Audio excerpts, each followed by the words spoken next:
안녕하십니까? 하나님의 은혜와 평강이 당신의 삶에 가득하기를 기도합니다.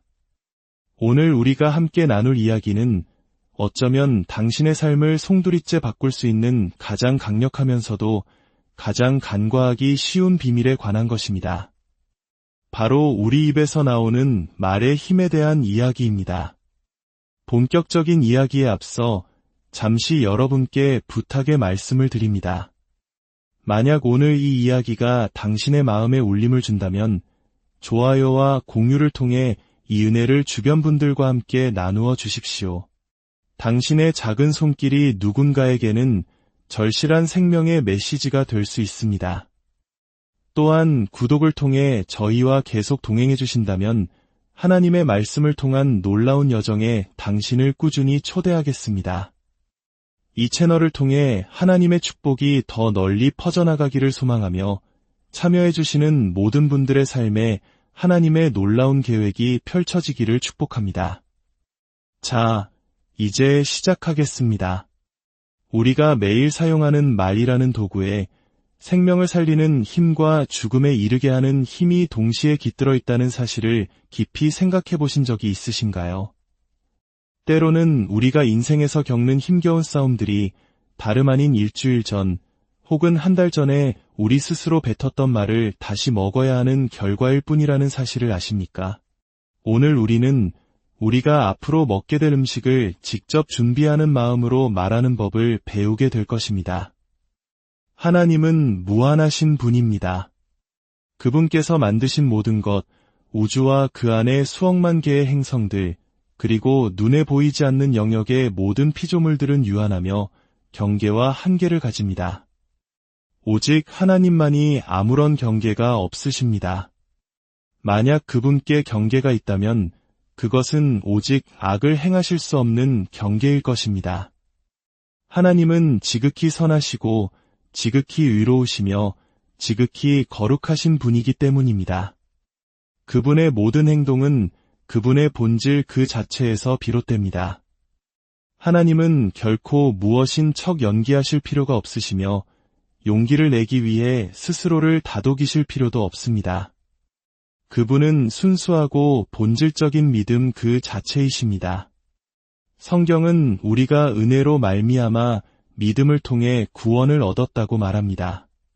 그리고 그 믿음조차 우리에게서 난 것이 아니요 하나님의 선물이라고 증언합니다. 우리가 믿을 수 있는 것은 하나님께서 우리에게 믿을 수 있는 능력을 주셨기 때문입니다. 그분께서 우리 각자의 이름을 부르시고 그 부르심에 응답할 수 있는 마음을 창조해 주셨습니다. 모든 것은 하나님으로부터 시작됩니다. 우리에게서 비롯된 것은 아무것도 없습니다. 이 무한하신 하나님께서 우리 인간을 당신의 형상과 모양대로 창조하셨습니다. 창조된 그 어떤 피조물도 하나님의 형상대로 지음받지 못했습니다. 오직 우리, 인류만이 그 특별한 영광을 누리게 된 것입니다. 그리고 하나님께서는 당신의 형상대로 지음받은 우리에게 오직 당신만이 누리시던 영역, 즉 불가능이 없는 영역으로 들어올 수 있는 특권을 허락하셨습니다. 그리고 말씀하십니다. 믿는 자에게는 능치 못할 일이 없느니라. 하나님의 형상대로 지음받은 우리는 그분을 떠나 독립적으로 살아가는 존재가 아닙니다. 우리의 모든 발전과 성장은 항복을 통해 이루어집니다. 스스로의 노력이나 동기부여가 아닌 하나님의 생각, 그분의 계획, 그분의 말씀과 성령, 그리고 그분의 생명에 온전히 반응함으로써 이루어지는 것입니다. 하나님께서는 우리를 이 신비로운 관계로 초대하십니다. 바로 동역의 관계입니다. 사실 조금 민망할 정도로 당연한 이야기지만 하나님은 우리보다 모든 것을 훨씬 더 잘하실 수 있습니다. 병자를 고치시는 것도, 복음을 전하는 것도, 예언을 하는 것도 그 모든 것을 우리보다 완벽하게 해내실 수 있습니다. 하지만 하나님께서는 그 모든 일을 홀로 하지 않으시기로 선택하셨습니다. 심지어 아들 예수님께서 육신을 입고 이 땅에 오셨을 때에도 그분은 철저히 하나님께 의존하는 인간의 한계 안에서 사역하셨습니다. 구약시대의 하나님은 당신이 어떤 분이신지를 드러내셨습니다. 반석에서 물이 나게 하시고 매일 아침 만나를 내려주셨으며 홍해를 가르셨습니다. 마른 뼈 골짜기에 죽은 군대가 다시 살아나 거대한 군대를 이루는 기적을 보여주셨습니다. 구약은 하나님이 무엇을 하실 수 있는지를 보여줍니다. 그러나 신약의 계시는 조금 다릅니다. 신약은 하나님과 올바른 관계를 맺은 한 사람이, 즉 죄가 없으시고 성령으로 충만한 한 사람이 무엇을 할 수 있는지를 우리에게 보여주기 위함이었습니다. 그 모델이 바로 예수 그리스도이십니다. 그리스도는 예수님의 성이 아닙니다. 그리스도는 기름 부음 받은 자라는 뜻의 칭호이며 이는 성령으로 완전히 뒤덮인 상태를 의미합니다. 예수님의 어깨에 내려앉은 비둘기, 즉 성령님은 결코 그분을 떠나지 않았습니다. 비둘기는 예민하고 쉽게 놀라는 새이지만 예수님께서는 하나님의 임재를 위협하거나 타협하는 그 어떤 행동도 하지 않으셨기에 성령님은 항상 그분과 함께 하셨습니다. 예수님은 오직 아버지가 하시는 것을 보고 행하셨고 아버지가 말씀하시는 것을 듣고 말씀하셨습니다. 예수님은 우리에게 무엇이 가능한지를 보여주는 완벽한 본보기가 되셨습니다. 그분은 하나님이 무엇을 할 수 있는지를 자랑하려 오신 것이 아니라 하나님께 온전히 항복하고 순종하는 한 사람을 통해 어떤 일이 일어날 수 있는지를 보여주기 위해 오셨습니다. 누가복음 4장을 보면 예수님께서 회당에서 이사야서의 말씀을 읽으시는 장면이 나옵니다. 그 배경을 이해하는 것이 매우 중요합니다. 당시 이스라엘은 400년간의 영적 침묵기, 즉 암흑기를 겪고 있었습니다. 400년 동안 선지자도, 예언도, 환상도, 꿈도 없는 하늘 문이 닫힌 듯한 시간이었습니다. 사람들은 신적인 체험 없이 오직 율법이 옳다는 순전한 의무감만으로 신앙의 명맥을 이어가고 있었습니다. 약 10세대에 걸쳐 그 누구도 하나님의 살아있는 임재를 경험하지 못했습니다. 바로 그때 예수님께서 회당에 서서 이사야 61장의 말씀을 읽기 시작하십니다.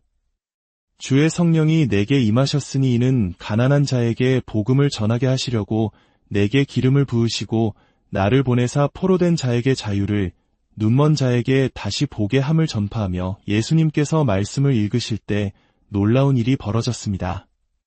그분이 하시는 말씀은 더 이상 종이 위의 문자가 아니었습니다. 그분의 입에서 나오는 모든 단어는 영이 되었고 생명이 되었으며 하나님의 임재 그 자체가 되어 회당을 가득 채웠습니다. 400년 만에 처음으로 사람들은 하나님의 살아있는 임재를 피부로 느끼게 된 것입니다. 성경은 기록합니다. 모든 사람이 그를 증언하고 그 입으로 나오는 바 은혜로운 말을 놀랍게 여겨 이르되 그 자리에 있던 모든 사람의 마음속 깊은 곳에서 이분이야말로 우리가 기다려온 메시아라는 깨달음이 일어났습니다. 그들은 전에 한 번도 경험해보지 못한 거룩한 충격에 휩싸였습니다. 그들은 하나님의 임재에 깊이 감동했고 그들의 삶에 능력을 부어주는 은혜로운 말씀에 경탄했습니다. 모든 것이 완벽해 보였습니다. 그들의 마음은 활짝 열렸고 믿음의 문턱에 서 있었습니다. 바로 그때 누군가 이렇게 말했습니다. 이 사람이 요셉의 아들이 아니냐? 그 한마디가 모든 것을 바꾸어 놓았습니다. 군중 속에서 웅성거림이 퍼져나갔습니다. 맞아, 저 사람은 요셉의 아들 예수가 아닌가? 내가 무슨 생각을 한 거지? 방금 내가 저 사람을 메시아라고 생각했다니 정말 부끄럽군. 그들은 자신들의 이성으로 익숙함이라는 함정으로 스스로를 설득하며 믿음에서 멀어졌습니다.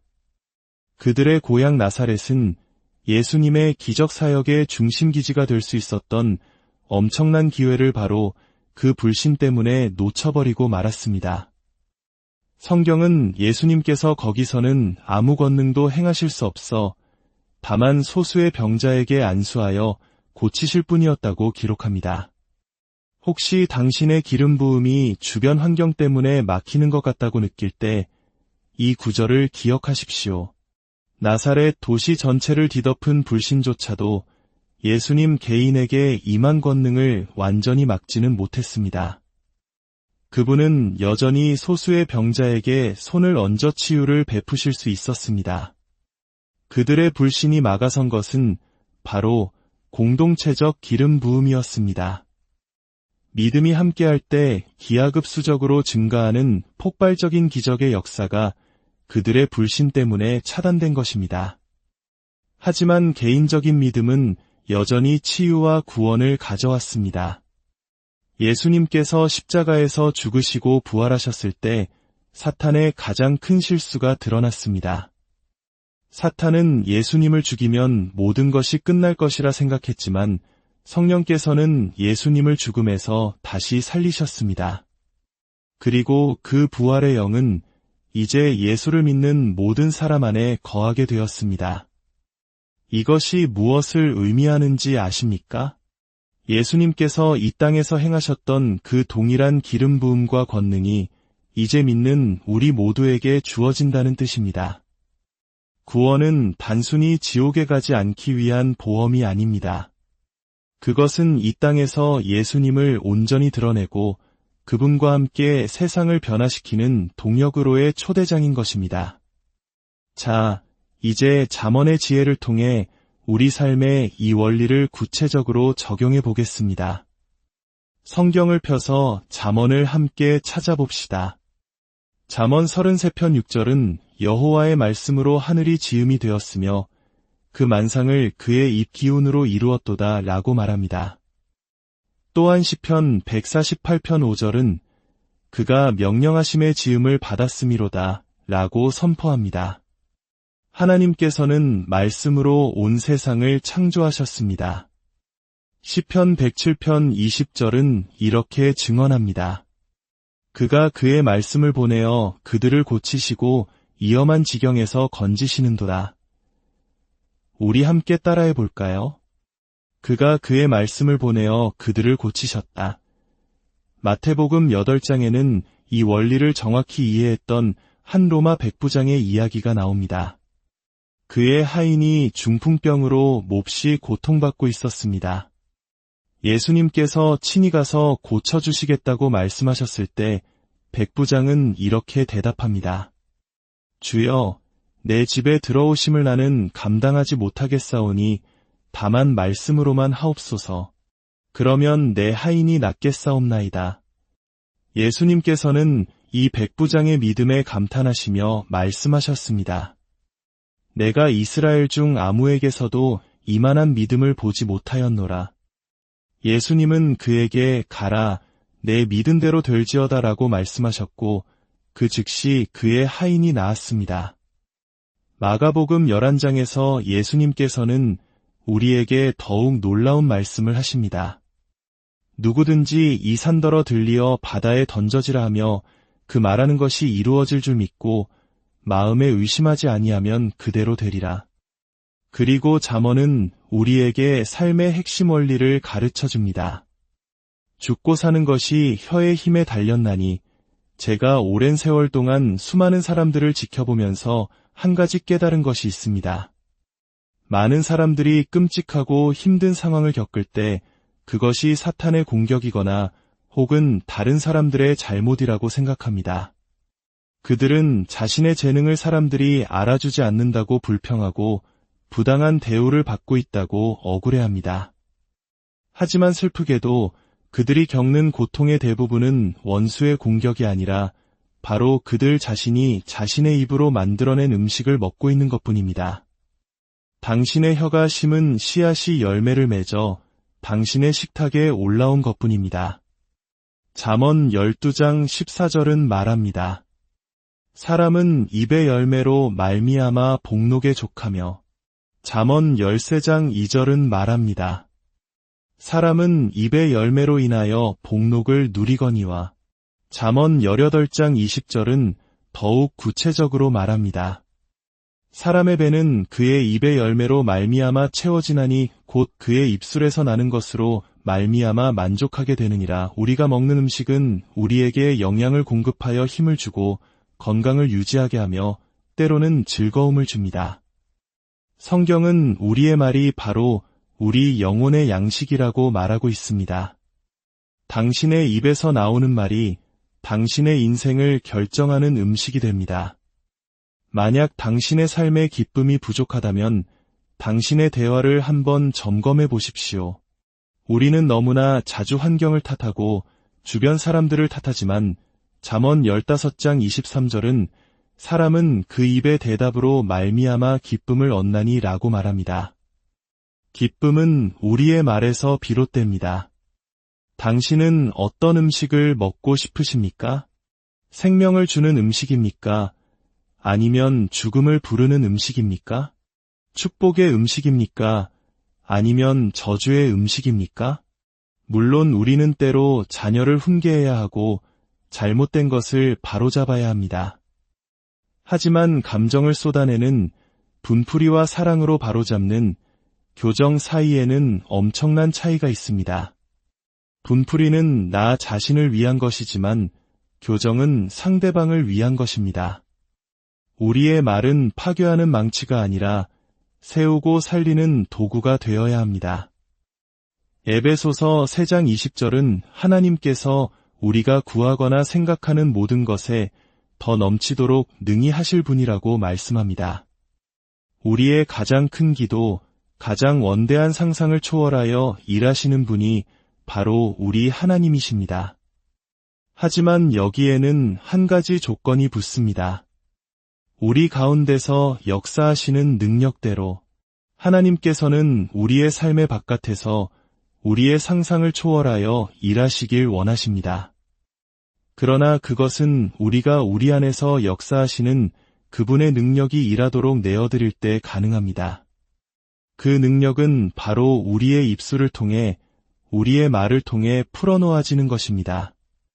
생명을 창조하는 이 강력한 도구인 말이 죽음을 가져올 수도 있다는 사실을 기억해야 합니다. 만약 우리가 부주의하게 부정적인 말을 내뱉었다면 그 씨앗이 뿌리 내리기 전에 빨리 회개하고 고백해야 합니다. 씨앗이 뿌리를 내리면 반드시 열매를 맺기 때문입니다. 이제 잠시 우리의 마음을 주님께로 향하는 시간을 갖겠습니다. 혹시 지금 당신의 삶이 너무나 쓰고 맛없는 식사처럼 느껴지십니까? 어쩌면 그 식사는 바로 당신 자신이 부주의하게 내뱉었던 말의 열매일지도 모릅니다. 지금 이 시간 잠시 눈을 감고 주님께 조용히 고백하는 시간을 갖겠습니다. 하나님 아버지, 저의 부주의한 말을 용서하여 주십시오. 다른 사람을 돕고 섬기기보다 저의 의견을 내세우고 비판하기에 급급했던 저의 교만을 용서하여 주십시오. 제 입술과 마음과 생각을 정결하게 하여 주시옵소서. 이제부터 제 입술을 통해 오직 생명의 말, 축복의 말, 격려의 말만이 흘러나오게 하옵소서. 불가능해 보이는 삶의 문제들 앞에서 믿음으로 예수의 이름을 선포하게 하시고 주님과 함께 동역하는 기쁨을 누리게 하옵소서. 온라인으로 함께 예배하는 모든 성도님들의 삶에도 동일한 은혜가 임하기를 기도합니다. 이번 한 주 여러분의 삶을 통해 여러분의 입술을 통해 하나님의 놀라운 기적이 흘러넘치기를 축복합니다. 예수님의 이름으로 기도합니다. 아멘. 여러분의 말이 사람들에게 생명나무가 될 수 있습니다. 칭찬을 받기 위해 좋은 말을 하는 아첨이 아니라 그 사람 안에 있는 하나님의 형상을 발견하고 축복하는 진정한 존중의 말을 하십시오. 모든 사람은 하나님의 형상대로 지음받았기에 존중받을 자격이 있습니다.